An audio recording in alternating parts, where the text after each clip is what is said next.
Karya, berfirmanlah kepada kami, kami siap mendengarkannya. Dalam nama Yesus, haleluya, amin. Puji Tuhan, shalom. Shalom, haleluya. Bahagia sekali kita semuanya bisa berada hari ini beribadah. Tentunya kita sudah 22 hari menjalani tahun yang baru. Suatu anugerah Tuhan yang luar biasa bagi kita, ya. Saudara yang dikasihi oleh Tuhan, saya akan segera saja membaca Alkitab, atau kalau bukan Alkitab, Alkitab, ya. Ya. Saudara, saya mengambil satu ayat saja dalam Amsal 8 ayat 13. Amsal 8 ayat 13. Demikian bunyi firman Tuhan. Takut akan Tuhan ialah membenci kejahatan. Aku benci kepada kesombongan, kecongkakan, tingkah laku yang jahat, dan mulut penuh tipu muslihat. Nah, itulah pernyataan Raja Salomo, ya, dalam kehidupannya sebagai seorang raja. Dia berkata kepada umat-umat Tuhan pada waktu itu bahwa takut akan Tuhan, membenci kejahatan, dan seterusnya. Saudara-saudara, saya tergerak membaca beberapa ayat lagi sehubungan dengan takut akan Tuhan ini. Ada beberapa janji-janji Tuhan yang luar biasa kalau kita mau hidup takut akan Tuhan. Nanti sebentar saya sedikit jelaskan apa itu takut akan Tuhan. Saya bacalah Mazmur 25 ayat 12 berkata, siapakah orang yang takut akan Tuhan? Kepadanya Tuhan menunjukkan jalan yang harus dipilihnya, ya. Jadi kalau kita takut Tuhan, ketika kita bingung mau cari jalan mana, keputusannya gimana, Tuhan pasti akan memberi jalan kepada mereka yang takut akan Tuhan. Lagi dalam Mazmur 25 ayat 14 berkata, Tuhan bergaul karib dengan orang yang takut akan Dia, ya. Jadi Tuhan senang bergaul akrab, ya, kalau kita hidup takut akan Tuhan. Dan perjanjiannya diberitahukannya kepada mereka. Mazmur 33 ayat 18 berkata, sesungguhnya mata Tuhan tertuju kepada mereka yang takut akan Dia. Jadi kita yang hidup takut akan Tuhan, mata Tuhan tertuju kepada kita. Jadi perhatian Tuhan, ya, perhatian Tuhan. Memang Tuhan mencintai semua orang, ya, tapi ada orang-orang tertentu yang spesial, ya, yang diperhatikan Tuhan, ya.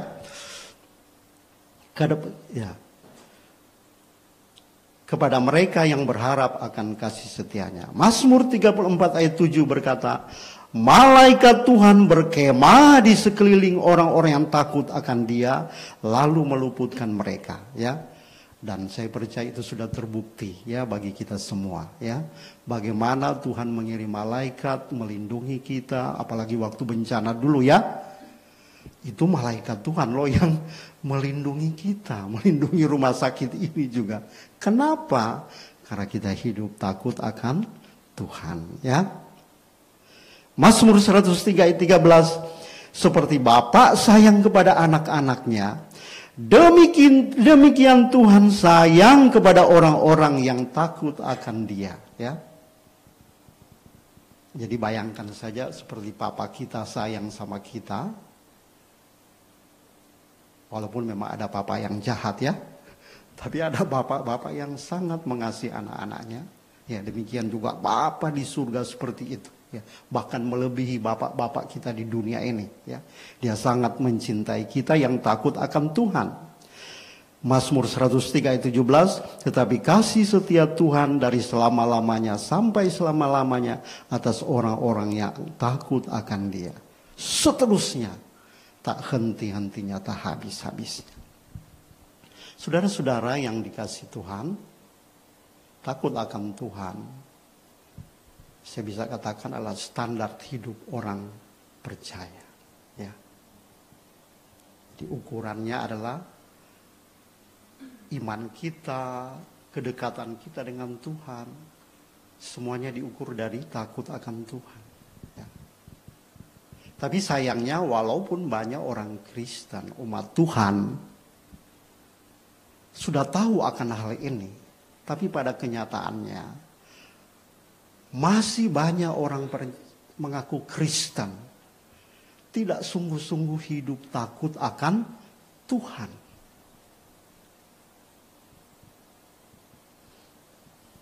Tidak sungguh-sungguh takut akan Tuhan, bahkan masih bermain-main dengan dosa, berjinak-jinak dengan dosa. Ya, di gereja hidup suci, dalam ibadah hidup kelihatan suci, tapi setelah di luar dia bermain-main, berkompromi, ya, berkompromi dengan dosa. Ya, saudara-saudara, ya contohnya, mamanya masih suka, ya perkataannya mungkin kasar, perkataannya kotor, ya, penuh dengan kata-kata sia-sia. Begitu mudah emosional. Tidak bisa menghormati orang lain. Tidak mau menghormati orang lain. Tidak mau mengampuni orang lain. Ya. Benci saja. Ya. Simpan akar pahit saja. Ya. Dendam terus-menerus sampai mati. Aku tidak mau berdamai dengan engkau. Nah, itu saudara-saudara. Itu tandanya tidak takut Tuhan. Ya. Suka berbohong, mudah menyebarkan hoax, gosip, ya. Itu saudara-saudara, ya. Ini contoh-contoh saja orang yang tidak takut Tuhan, ya. Suka menyebarkan gosip kemana-mana, menceritakan kejelekan orang lain. Apalagi dalam zaman media sosial, waduh, berita-berita hoax, ya. Yang belum tentu kebenarannya, mudah sekali kita terlibat, ya. Apalagi sekarang masa-masa pemilu panas, saudara-saudara, ya. Saudara silakan memilih siapa yang saudara suka, ya. Tapi sebagai anak-anak Tuhan, tentunya kita tidak akan terbawa-bawa untuk benci si A, benci si B. Bahkan satu keluarga bisa berkelahi, ya. Satu keluarga bisa berkelahi. Bahkan dalam satu rumah, ya bisa saja, ya seperti saya dengan istri, saya pilihan lain, dia pilihan lain. Ya, terserah, tergantung, ya. Tapi kita tetap saling mengasihi, ya. Saudara-saudara, ya. Ya, suka menyebarkan hoaks, suka berbohong, ya. Suka berbohong. Masih suka tipu-tipu sana sini, ya. Masih suka pornografi. Ya, ini. Ya, maaf saya tidak menyinggung, tapi ini karena Tuhan mencintai kita, ya. Masih suka pornografi dan hal-hal cabul lainnya, ya. Orang yang takut Tuhan, kita harus hidup dalam kekudusan. Amin.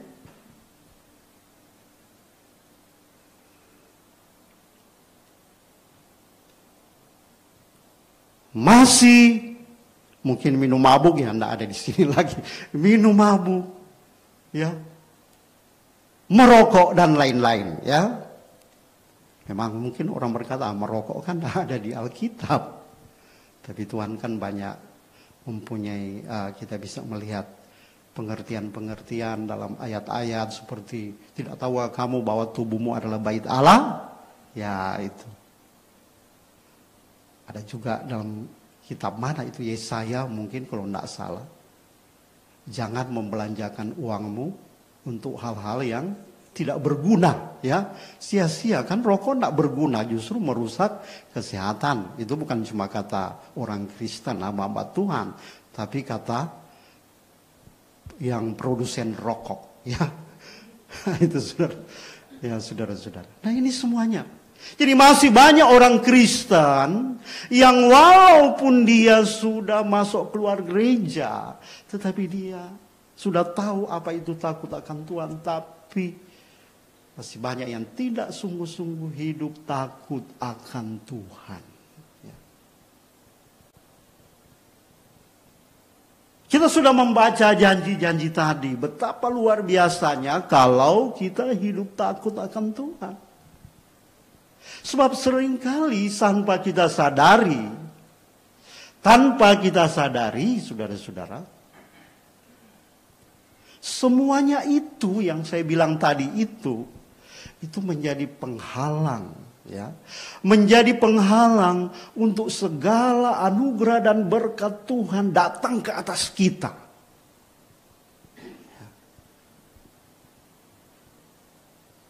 Berkat-berkat Tuhan seringkali terhalang oleh karena kompromi kita dengan dosa, oleh karena kita tidak hidup takut akan Tuhan, kita tidak mau hidup dalam kekudusan.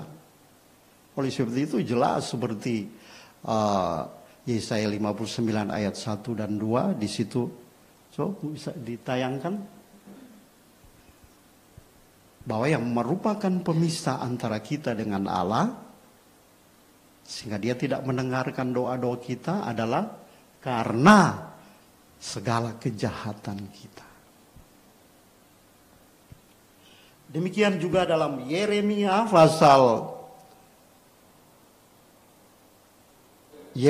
pasalnya yang ke-5 ayat 25 berkata, kesalahanmu menghalangi semuanya ini, kata Yeremia kepada orang Israel. Dan dosamu menghambat yang baik daripadamu. Ya. Jadi yang merupakan penghambat, ya, yang menghalangi untuk berkat Tuhan, kekuatan Tuhan, kesehatan dari Tuhan, berkat-berkat dari Tuhan, baik rohani maupun jasmani, pertolongan, perlindungan dari Tuhan, yang menghambat itu adalah ketika kita tidak hidup takut akan Tuhan, alias selalu saja masih suka akan berbagai macam kejahatan dan dosa seperti yang saya sudah contohkan tadi. Saudara-saudara yang dikasihi Tuhan, bahkan bukan hanya kita terhambat berkatnya, tidak diberkati Tuhan, lebih buruk daripada itu adalah kita ini bisa menimbun murka Allah. Ya. Coba baca itu dalam Roma 2 ayat 5. Ya. Roma 2 ayat 5 berkata, tetapi oleh kekerasan hatimu yang tidak mau bertobat, engkau menimbun murka atas dirimu sendiri. Ya. Engkau menimbun murka atas dirimu sendiri pada hari waktu mana murka dan hukuman Allah yang adil akan dinyatakan. Ya. Jadi bukan saja kita tidak diberkati, tetapi bisa saja orang-orang Kristen tersebut menimbun murka Allah dalam hidup mereka.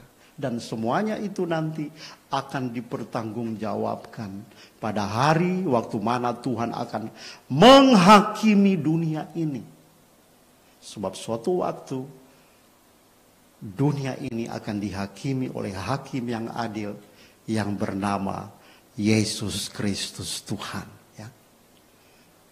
Kalau hakim yang adil, salah tetap salah, benar tetap benar. Tidak ada pernah kompromi, ya. Tidak ada dia melakukan ketidakadilan. Yesus adalah Allah yang adil. Ya. Saudara-saudara yang dikasihi Tuhan. Jadi betapa seriusnya kita sebagai orang percaya, jangan kita bermain-main dengan dosa. Amin. Tentunya saya bicara ini bukan karena suatu yang lain ya, tetapi karena Tuhan mencintai kita semua ya. Supaya kita hidup kudus. Sebab Alkitab berkata, kuduslah kamu sebab aku kudus. Tidak ada seorang pun yang bisa melihat Tuhan kalau dia tidak hidup dalam kekudusan. Sebab surga itu kudus. Tidak ada kenajisan yang bisa masuk ke sana. Ya. Kalau ada kenajisan langsung terpental, langsung tidak terbuka pintunya. Ya, ya seperti kata sandi saja. Ya, paspor dalam suatu akun. Ya. Kalau saudara salah isi password, saudara tidak akan terbuka Facebooknya, ya. Sehingga ada banyak anak-anak atau orang-orang Facebooknya berganti-ganti terus karena dia lupa akun, lupa kata sandinya, passwordnya, ya artinya hilang dari saudara, ya. Demikian di surga. Kalau kita tidak hidup benar, kita tidak akan, surga itu tidak akan terbuka. Jadi betapa pentingnya Tuhan menyampaikan firman Tuhan hari ini. Takut akan Tuhan ialah membenci kejahatan. Aku benci kepada kesombongan. Ya, Tuhan benci kesombongan, kecongkakan, tingkah laku yang jahat, dan mulut penuh tipu muslihat.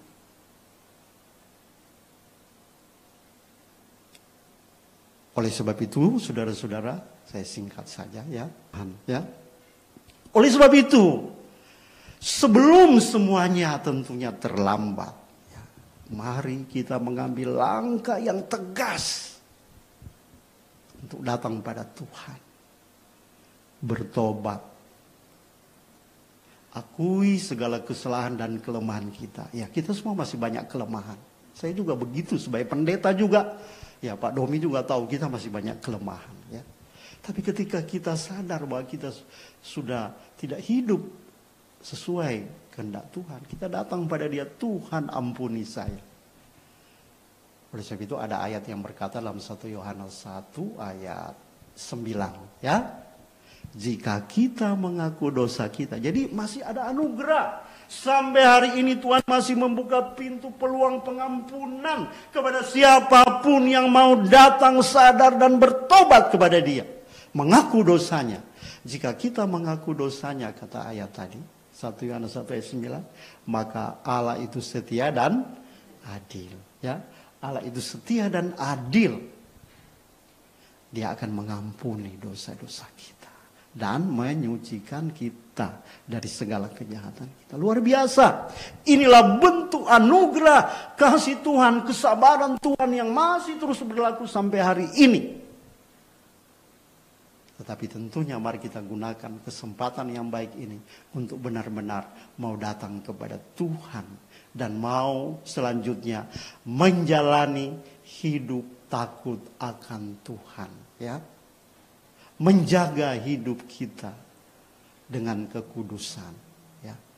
Dengan cara hindarilah dosa. Kalau ada dosa lari, amin. Jangan lari di tempat, ya. Sudah tahu-tahu ya, seperti ada suatu cerita bapak pendeta, tiba-tiba ada seorang cewek duduk di sampingnya di sebuah bus. Pertama dia berdoa, Tuhan kuatkan saya supaya saya tidak jatuh dalam pencobaan. Ya. Tiba-tiba itu cewek so ketiduran, ya, mulai tersadar sama bapak pendeta ini. Tuhan jauhkan saya dari pencobaan. Lebih tersadar akhirnya dia berkata, Tuhan jadilah kehendak-Mu. Saudara-saudara, jadi ini tentunya memberi pemahaman atau pengertian kepada kita bahwa secepatnya Jangan tunda-tunda kita bereskan masalah, bereskan dosa kita. Amin. Tinggalkan, hindari dosa apapun. Sebab itulah yang menghalangi kita. Itulah yang menghalangi kita untuk diberkati oleh Tuhan. Kalau saudara ingin menjadi orang-orang yang disayangi Tuhan, yang diberkati Tuhan, matanya tertuju kepada engkau, yang dilindungi Tuhan seperti ayat-ayat yang saya baca tadi. Mari kita menjalani hidup takut akan Tuhan. Bersama Roh Kudus kita pasti bisa. Amin. Tuhan Yesus memberkati. Saya kira ini saja. Puji Tuhan. Mari kita berdiri semua. Kita menyanyi satu lagu.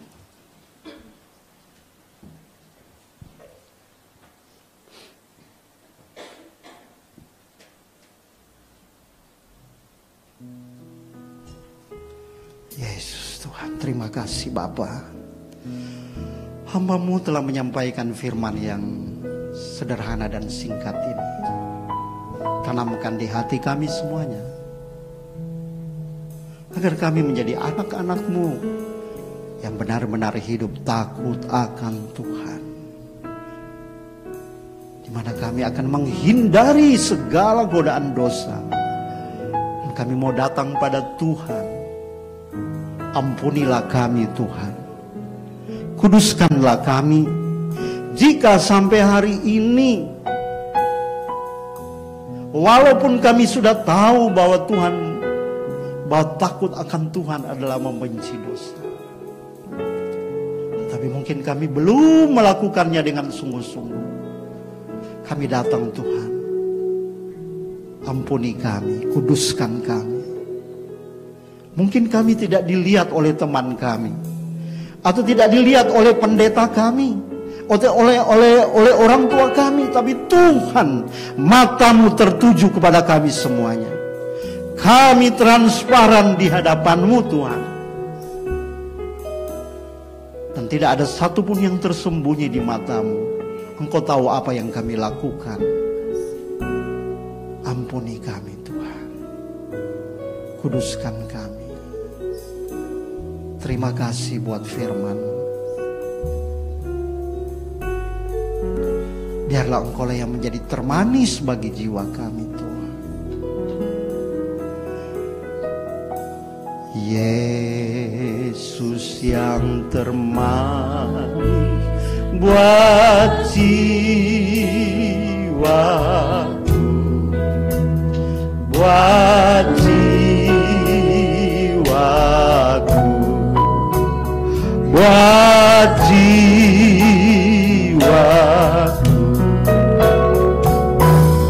Yesus yang termanis buat jiwaku, ku